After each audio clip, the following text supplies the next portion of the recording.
conference of the Idaho Forest Restoration Partnership. We have over 80 participants online here already this morning, so it's nice to see so many folks coming back. My name is Dennis Becker. Again, I'm the Dean of the College of Natural Resources at the University of Idaho, and happy to be your moderator. Before we get started today, I'd like to take a moment to acknowledge the hard work and leadership of our IFRP coordinating committee. And we incorporated the IFRP last year with a board of directors with 5 members. And let me get those members here for you.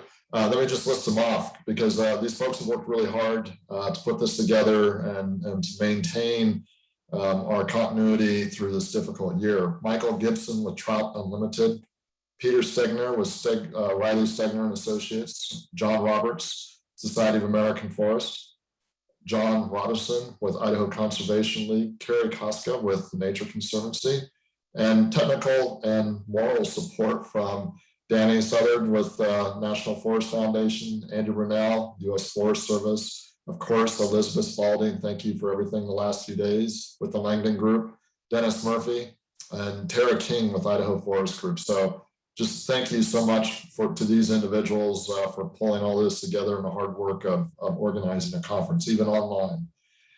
So day one, yesterday, we really focused on those agency leadership commitment to forest restoration. We heard from the Forest Service, Idaho Department of Lands, NRCS, and we heard from the governor and others about that commitment and the work that we're doing together.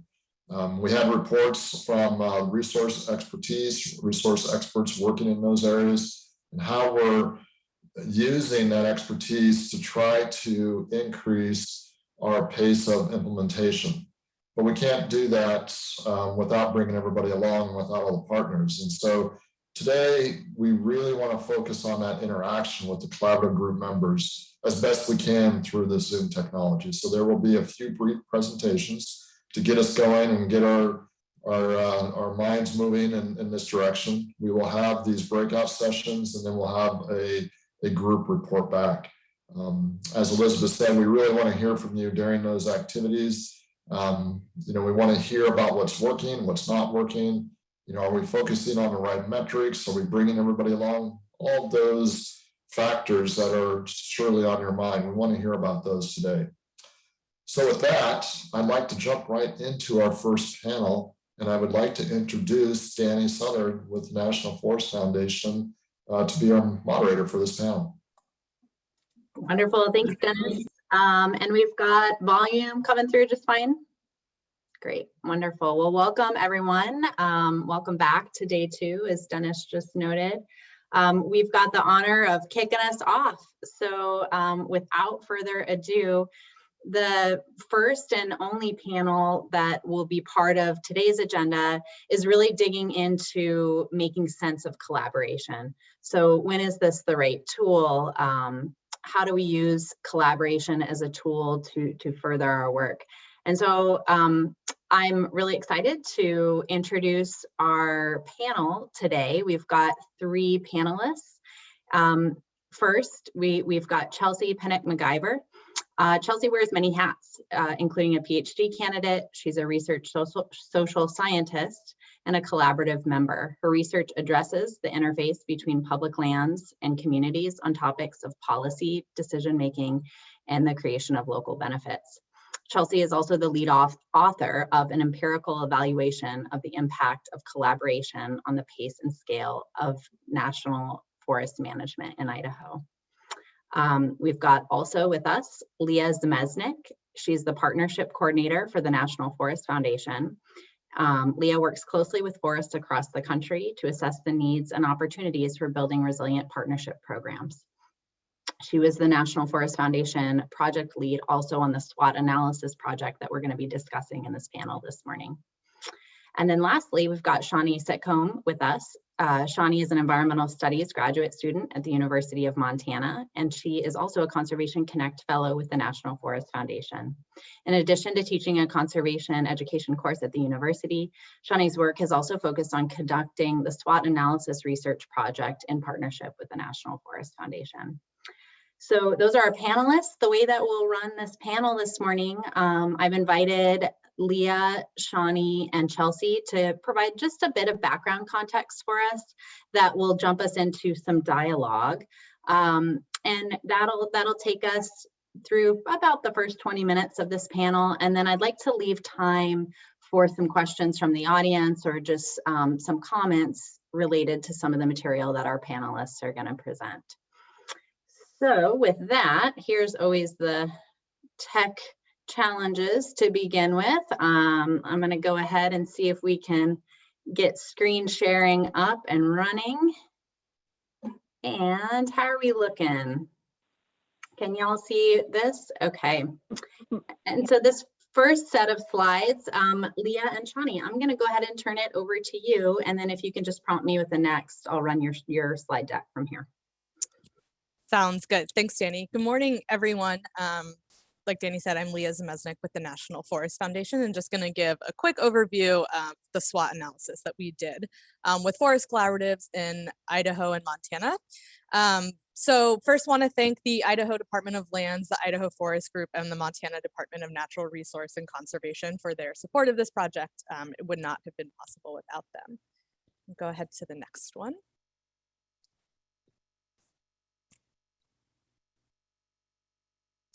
So from NFF's work with a lot of the forest collaboratives in Idaho and Montana, we kind of started to anecdotally hear a lot of the same challenges that collaboratives were facing. And we wanted to kind of go through a process to have it more formalized to really understand what collaboratives were facing for their challenges and also what they were experiencing as successes.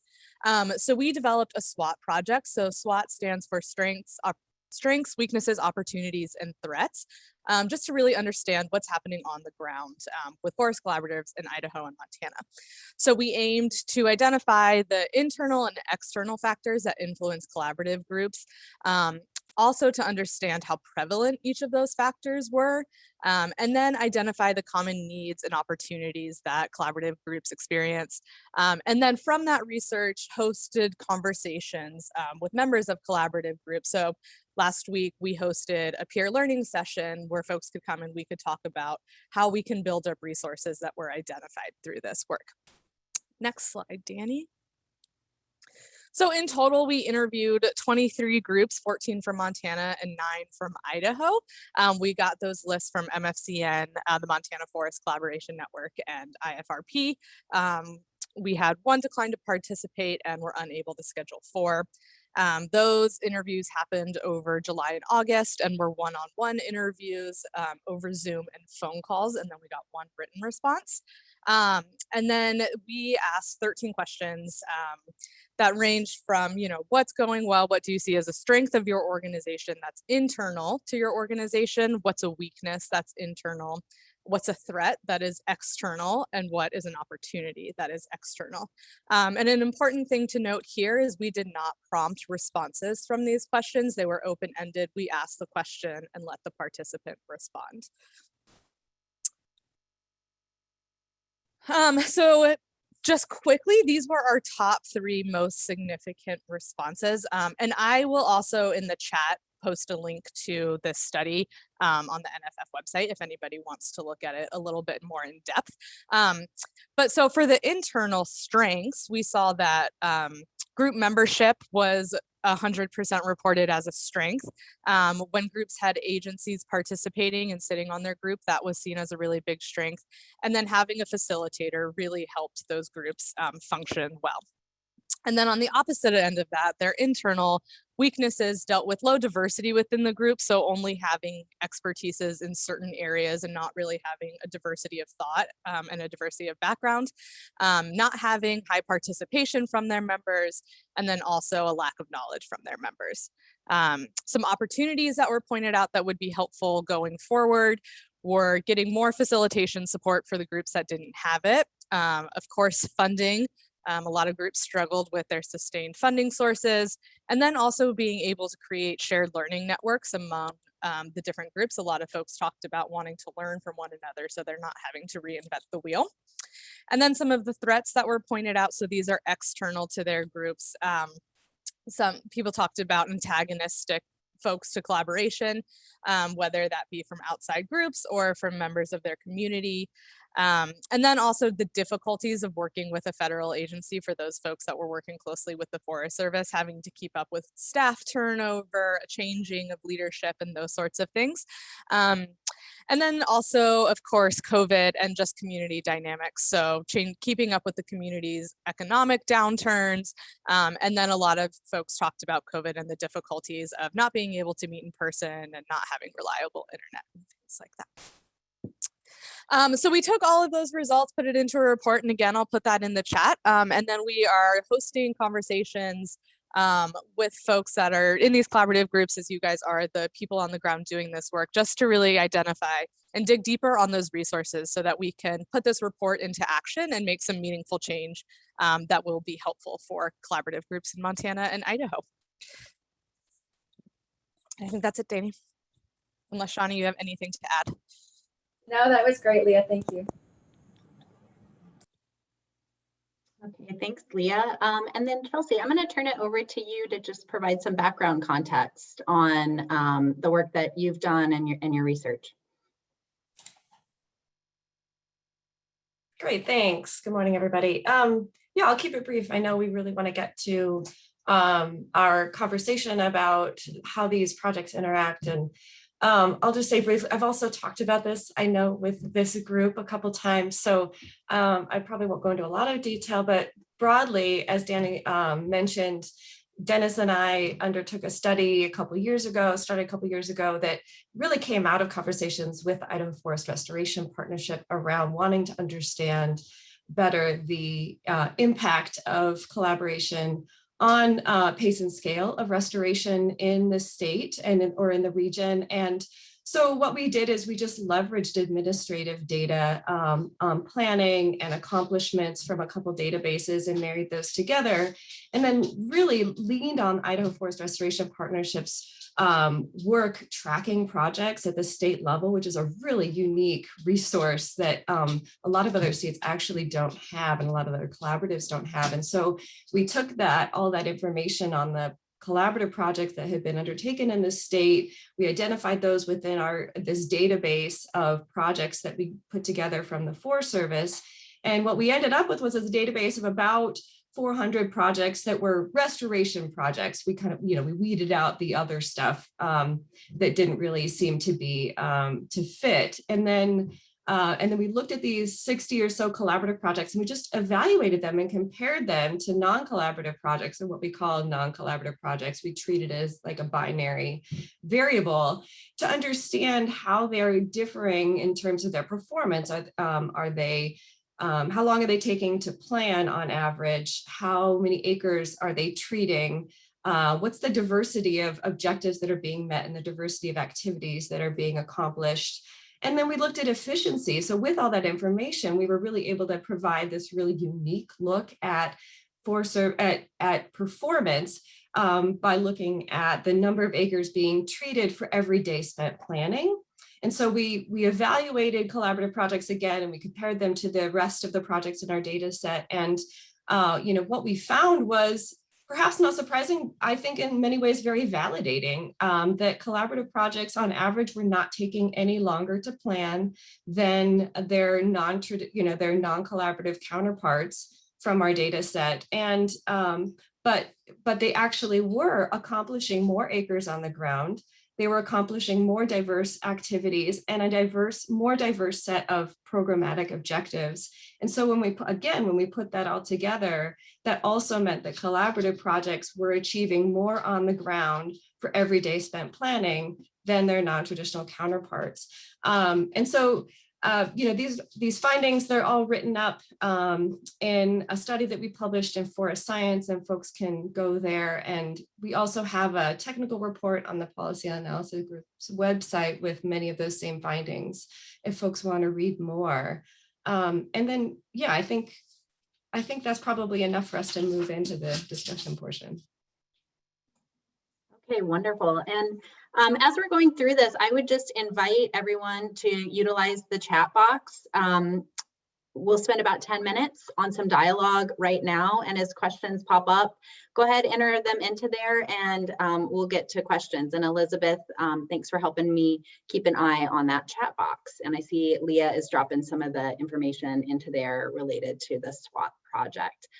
Okay, so let's go ahead and yesterday we talked quite a bit about pace and scale, right? That was a theme, and Chelsea just brought that up, that was a large focus of their work, looking at the pace and scale of these restoration projects. And Chief Christensen spoke about that yesterday as well. But I think, you know, what struck me was that she spoke not just about pace and scale, so not just the quantity piece, but also the quality as well. And so I'd like to start out by posing the question to all three of you. So over the course of the either your research work or the conversations that you've been having with collaborative groups around process, what strategies, if any, did you feel like were unique, or what really stood out as effective for helping to move the needle on pace and scale, but also looking at that quality piece as well?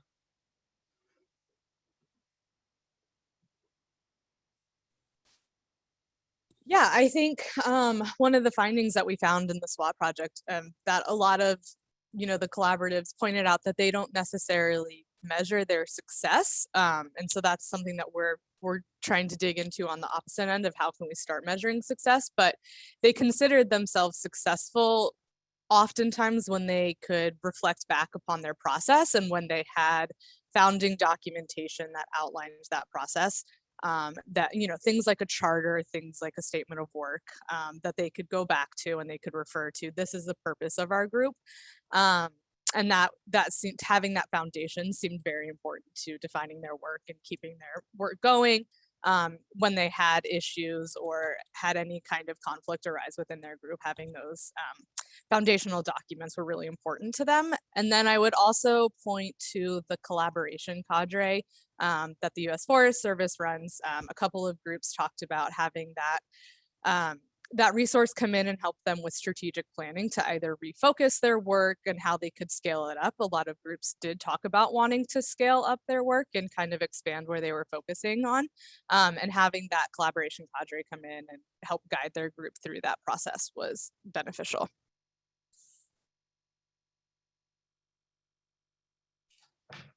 Yeah, I would say, just building on what Leah was talking about, I think it is really important. I think pace and scale are really important. I think they fit very well within a performance management framework.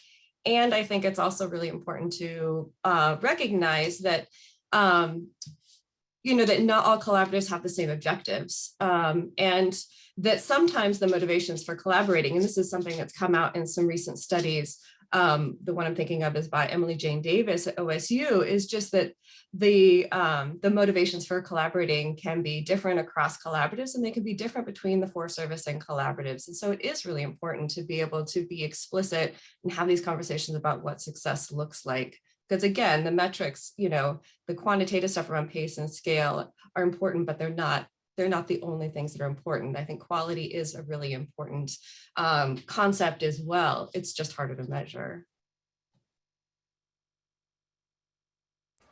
Yeah, and I would just add there really briefly, I think they both made really great comments, is this kind of focus on, you know, what you're producing, what those outcomes are, versus the process. So from our SWAT study, you know, the process and the people in that process, the membership, was the greatest strength.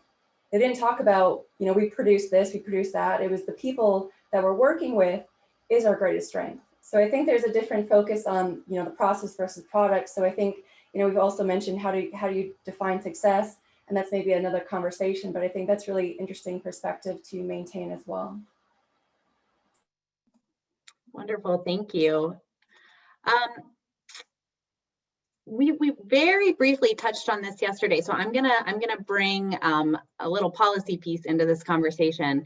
So there has been some discussion recently about the expansion of the use of CEs, or categorical exclusions, for projects. And so I'm just curious, from your research or your perspectives, have you come across information on what this has meant for collaborative processes or collaborative groups themselves as they're working with the Forest Service or with other agencies.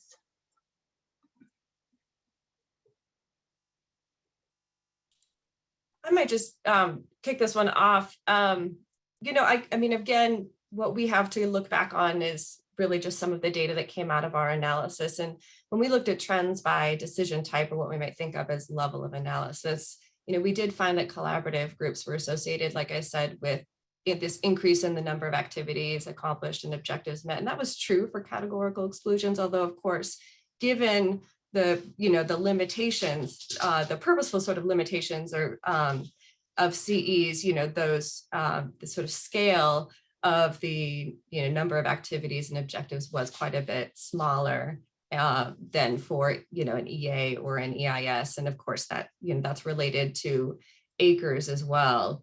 You know, so again, just going back to that quantitative stuff, you know, we definitely still saw that collaboratives were having an impact on the CEs, and what they were accomplishing on the ground. But that doesn't, I know there, yeah, I'd be curious to hear from some of the other panelists though on the trade-offs associated with CEs, I guess, when it comes to collaboration. Yeah, we didn't necessarily delve specifically into the topic of CEs, but a lot of our groups, they're kind of guided by what projects the Forest Service is working on. So they're not necessarily proactive in going out and bringing projects to the Forest Service. They're more reacting to what the Forest Service is doing and providing input that way. And so I suppose in that regard, thinking about categorical exclusions and what that might mean for the collaborative process is potentially that is not diminishing the role of collaborative groups, but possibly lowering what that group is working on and their input into the process. Yeah, I think, Shawnee, if you have anything. No, like Leah said, we didn't really dive into the CEs too much, so I guess I'll just kind of leave it at that. Okay, great. I'm going to direct this question towards you, Chelsea. So the data set that you were working off of for your study spanned many years. And I'm curious if you saw any changes in collaborative project implementation from administration to administration. We talked a bit about that yesterday. Any insights on what you were able to glean out of your data from shifts in administrative leadership? You know, that wasn't something that we actually looked at. We did. We looked at, I'm trying to think now, about over 10 years anyways, over 10 years of project data. And, you know, again, this wasn't a lens we necessarily put on our analysis. In terms of trends over time, you know, surprisingly, we didn't see that there were a lot. We didn't see, you know, significant changes in planning timelines, and mostly all of these variables were just marked by a lot of variation, right? And so, you know, it sort of washed out in the end in terms of the statistical trends, whether it was, you know, the number of projects being planned per year, or the size of the projects, or the time they took to be planned. You know, there was just significant variation. And again, you know, that can be related to a lot of things. It can be related to, of course, budgets, to capacity, to multi-year, you know, planning and implementation of projects, and potentially, you know, to administrations and, you know, their, you know, the targets, you know, and the expectations they're placing on the agency as well.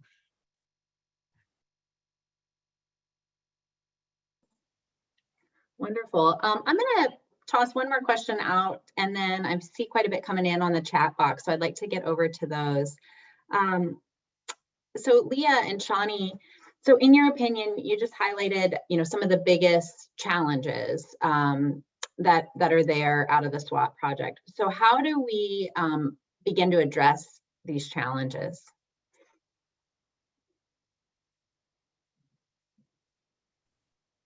Shawnee, do you want to go first since I keep jumping in?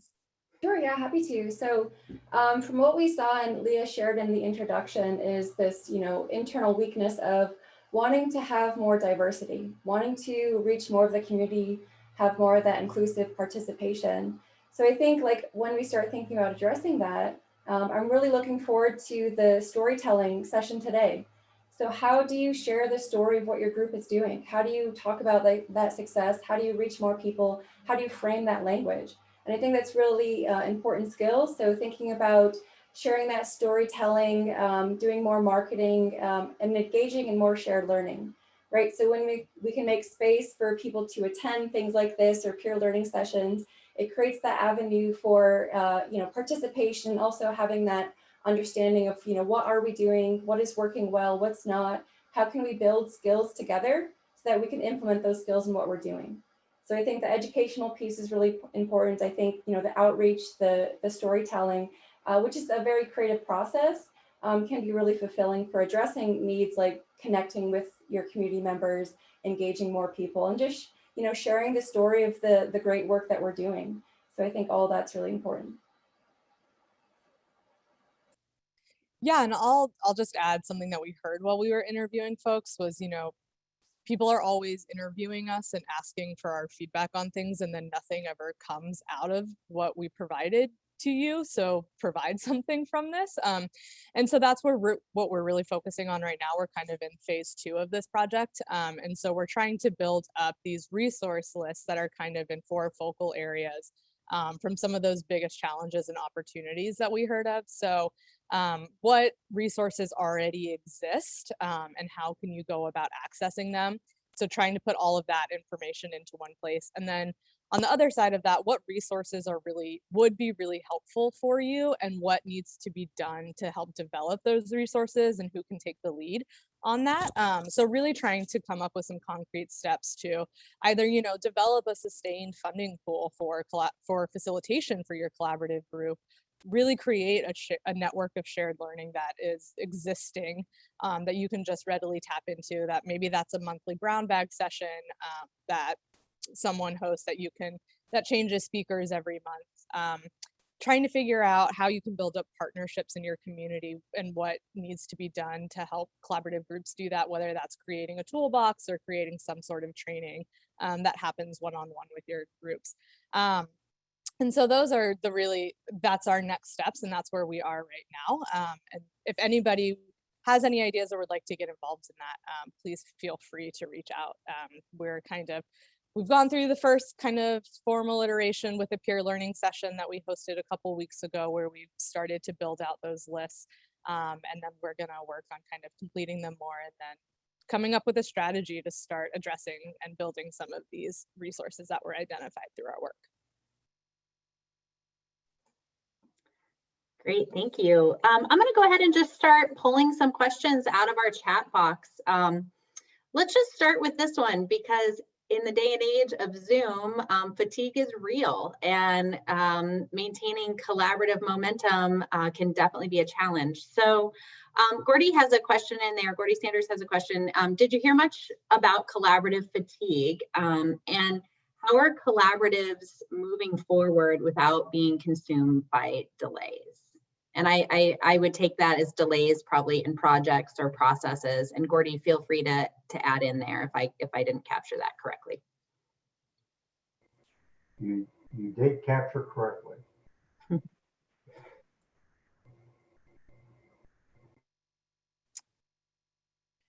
Yeah, I would say we heard fatigue about the process a lot.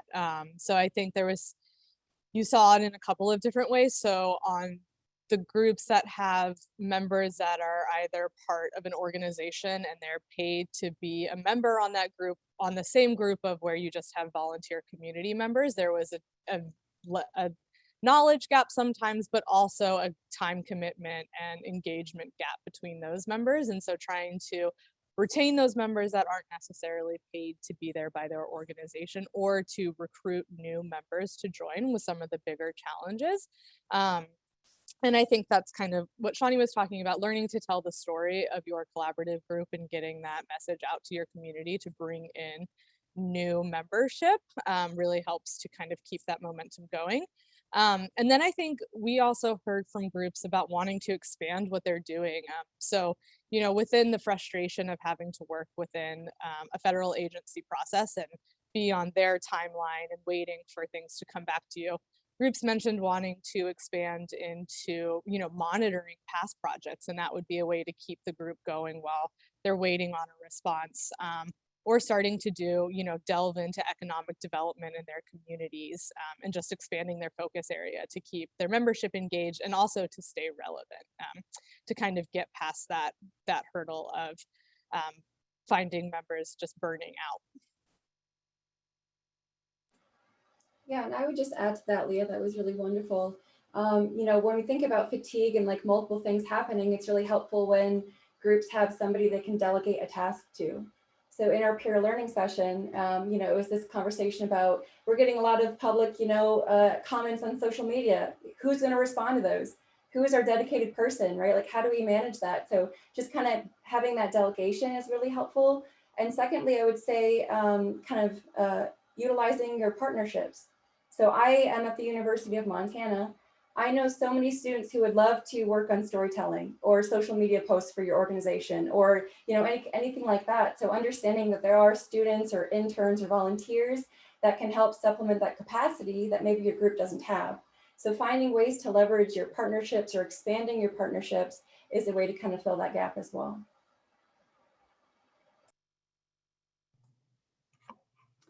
Great. We've got a question in here about looking at post-decision comparisons for collaborative versus non-collaboratively developed projects. And so the question is, did you look at the success of implementation of the project, or how often or not the project was litigated, or any other post-planning implications of collaborative efforts? Right, yeah, that's a great question. So it is really important, and I don't think I emphasized this, is that when we were looking at accomplishments for the projects in our database, we were pulling them from facts. And so these were not planned treatments, but they were actually the acres and the activities that had already been treated on the ground. And so in that way, yes, we were able to measure that implementation stage, not just the planning phase of these collaborative projects. And obviously there are some limitations with that. It's a snapshot in time. And so it's just what had been accomplished for these projects on the ground as of the day that the data were pulled. But they were still, given that we were looking at over 10 years of data, we felt that they were a really good representation of project accomplishments. And the other piece of that I know comes up a lot is this concern about or interest in the number of acres, how much of a project is being implemented as compared to what's planned in a NEPA document. Obviously there's often a discrepancy there, and it can take many years, for a project to fully be implemented. And that was not something that we were actually able to assess to compare planning documents with acres treated. But I think we did capture pretty well what, like I said, what was maybe more important, which was what was actually getting done rather than looking at just what was planned. And so I think that does tie into, some being able to measure some of those collaborative successes. And then I would just say briefly too, that, when we're talking about this question of comparison, I think there's a real opportunity in our study, I think, sort of inadvertently highlighted this, which is to be able to have a more nuanced discussion about business as usual in order to assess the impact of collaboration. And a great example of that was just our analysis of planning timelines or accomplishments in the context of planning timelines. And so rather than sort of continuing with some of these conventional wisdoms about the Forest Service planning process being inefficient, that we are able to have a nuanced discussion about, well, what are the elements or what are the factors that can make it more efficient or allow the agency to accomplish more for every day of planning on the input side versus less. And, we found, of course, that collaboration is one of those, there very well may be other factors as well that can allow, that can contribute to this sort of more nuanced conversation. Wonderful. Thanks, Chelsea. I appreciate that. So I think we can probably get two more questions in here. Was there any information drawn about how collaboratives interact with other groups? So it doesn't necessarily have to be other collaboratives, but maybe county level fire working groups or other watershed restoration initiatives, and any information about the value of that interaction with other groups.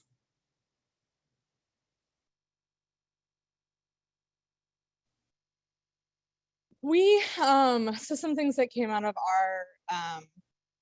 our report was kind of the benefit of working more with the local level governments. So having a good relationship with the county government that you're working for, that was really beneficial.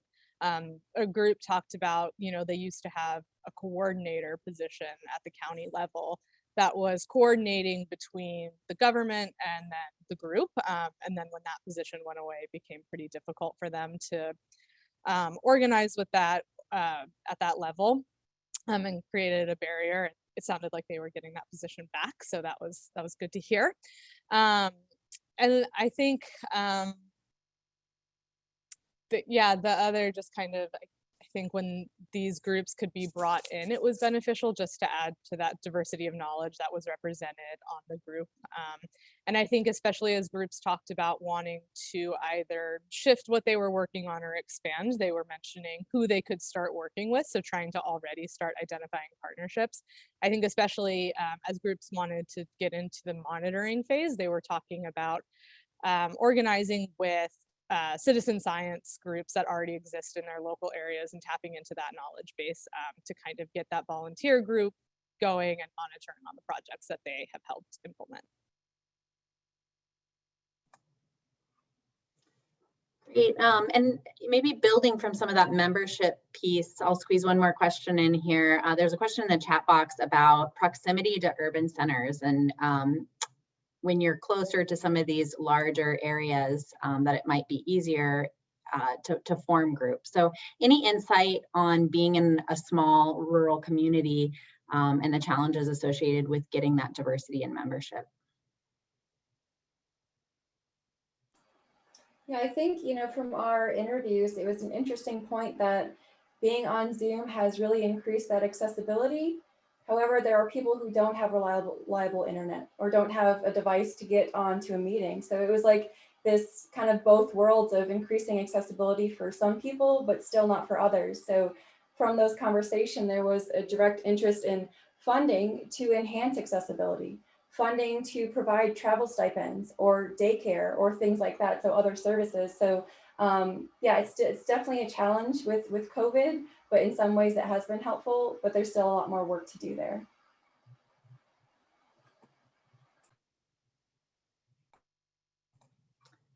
Great. I think that's gonna basically take us to the end. So with that, thanks for all of your wonderful work. Thank you for the questions from all of you that are with us here this morning. And Elizabeth, I'm gonna turn it back over to you. Okay, great. Well, we are now going to really start asking a little bit more from all of you. We want to get your feedback, your perspectives, your experiences. So we are going to move into our first breakout session for the morning. For this one, everyone will be randomly assigned. So we will have 5 breakout groups. You will be sent to your breakout room. You will have a facilitator, and your facilitator is going to run through a series of questions to gain a sense of what's working well for your collaborative, what are you focused on, what are your challenges, to really build on the conversation we just had. So a couple of things I want to mention. The first one is these breakout groups will not be recorded. So we do want you to feel that you can speak candidly. And we want you to, think about what are those challenges that you're experiencing and feel like you have the ability to really dig into some of those. The second thing I want to mention is that we are all participants for the most part of collaboratives, and I'd like to remind everyone of the tenets of that collaborative practice that we all follow when we join together in our meetings. So let's remember that we are here for full good faith participation and that we want to show respect for the perspectives and lived experiences that are in our room. The other thing that I will mention is if you were a little late to the meeting today, you might not be assigned to a breakout group right away. We will move you into those rooms as we begin. So hang tight, we'll get you in there. There should be about 20 people per room with your facilitator. So small enough, hopefully, that you have it's always a little interesting in doing this wrap up. It doesn't seem fair that one person should get to wrap up all these conversations, especially in this kind of an environment where, you know, many folks wanted to say more, they had questions and we just weren't able to get to them. And so we really appreciate you staying on with us. And it's great to see everybody who has stayed on to the very end. It's been a wonderful conference. I've really enjoyed this as much as we can enjoy a Zoom environment. I'm very much looking forward to next year. Let's hope that we're all together in person. But just to wrap up, I have just a couple of those summary comments, and hopefully then we'll send us out the door with a little bounce in our step.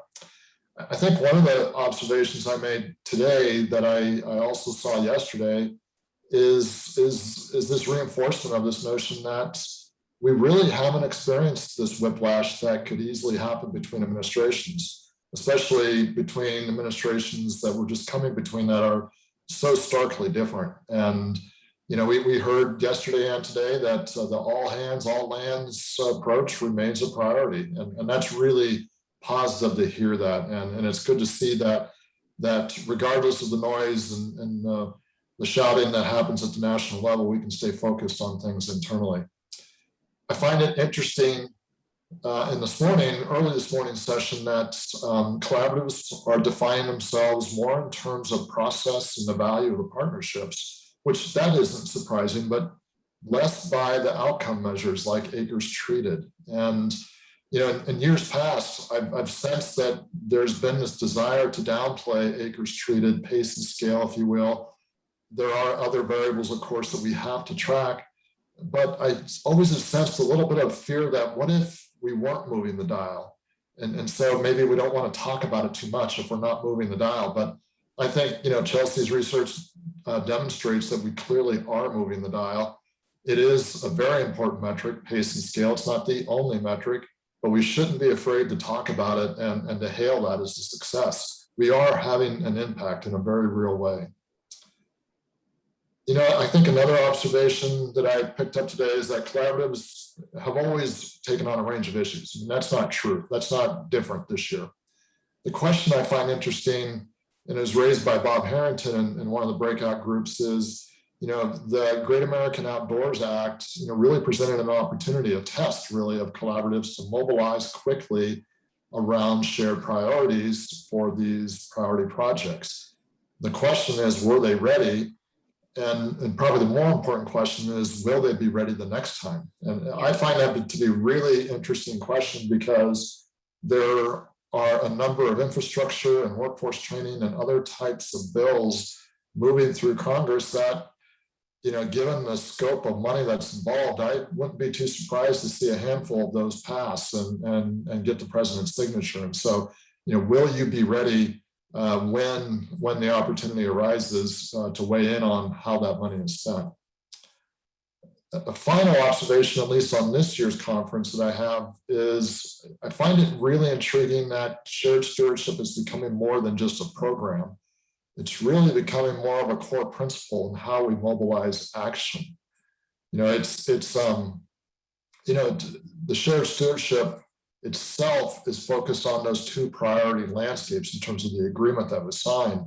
And I think that's very important. But I also heard from a number of folks that we can't wait to learn the lessons from those two areas before we work in those other places throughout the state. In fact, we're not going to have success unless all areas are working on implementation. And I actually like to turn the question around a little bit, and I did perhaps unfairly to Gina and the salmon chalice, you know, is what can we learn from the salmon chalice that would help us in our other priority landscapes in places where maybe we don't have the same volume of merchantable timber that makes some conversations easier in other parts of the state. So I think there's a lot of lessons to be learned going back and forth, but the general notion of shared stewardship, we've always sort of taken that approach. That is the value of collaboratives, but I find it interesting and exciting that it's becoming more than just this federal program that we're trying to implement. So let me wrap with just a couple of even broader observations. You know, it's over the years, you know, Rick Tholen would always say we need to develop muscle memory. We need to be able to develop an ability to work on projects and learn from previous projects and not have to rehash those same conversations and issues every single time. We'll be able to move through them faster and have greater success. Right?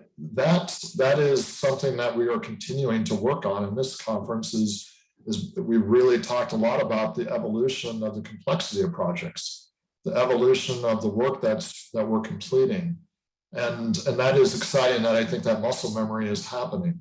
Of course, the challenge is how do we sustain that? And again, this year I heard from a number of collaboratives who talked about the need for really, I would say, basic needs around, support for facilitation, basic general support to continue the work of the collaboratives, especially when we're in a situation where we're in a very rapidly growing environment, a rapidly growing population. We're going to have a lot of new people, a lot of new recreation, new challenges. And so are we going to be able to sustain that muscle memory that Rick always talked about so much? So in conclusion, I guess my observation, my state of our condition is that we're strong. We're working through our challenges. We're becoming more evolved in our projects and our experience. We're retaining muscle memory. I think retaining that muscle memory is part of what the purpose of the IFRP. And we want to remain relevant for the work that you're doing, and your engagement with us can help us do that for you, I hope. So I look forward to watching how these conversations evolve this year, certainly as we're able to convene more and more in person. And personally, I appreciated the opportunity to moderate again this year. And thank you for staying with us to the very end. And with that, Elizabeth, if you have any final words, I would turn it back to you. But I would say thank you and go forth and prosper. Excellent. Thank you so much, Dennis. Only other thing I have to mention is that the content from yesterday and from this morning will be posted on the IFRP website in a couple of weeks, so you can return to it. You can share it with your colleagues. We look forward to next year, and I think we are all looking forward to the opportunity to do this in person again. So hopefully we will be able to do that soon. Anything else from the board before we conclude? Okay. Enjoy your afternoon, everyone. Thank you.